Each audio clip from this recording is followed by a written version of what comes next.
I have a message. I have a message for President Macron. Today, Israel is defending itself on 7 fronts against the enemies of civilization. We're fighting in Gaza against Hamas, those savages who murdered, raped, beheaded, and burned our people on October 7th.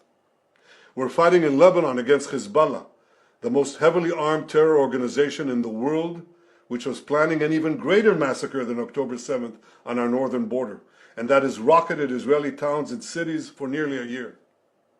We're fighting against the Houthis in Yemen and the Shiite militias in Iraq and Syria that together have launched hundreds of drones and missile attacks against Israel. We're fighting against terrorists in Judea and Samaria who are trying to murder civilians in the heart of our cities. And we're fighting against Iran, which last week fired over 200 ballistic missiles directly at Israel, and which stands behind the 7-front war against Israel. As Israel fights the forces of barbarism led by Iran, all civilized countries should be standing firmly by Israel's side.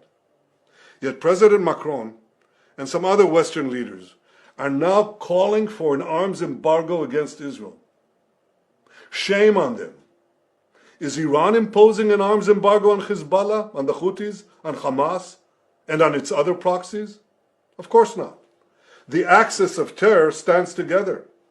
But countries who supposedly oppose this terror axis call for an arms embargo on Israel. What a disgrace. Well, let me tell you this. Israel will win with or without their support.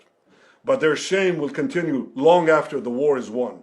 For in defending ourselves against this barbarism, Israel is defending civilizations against those who seek to impose a dark age of fanaticism on all of us.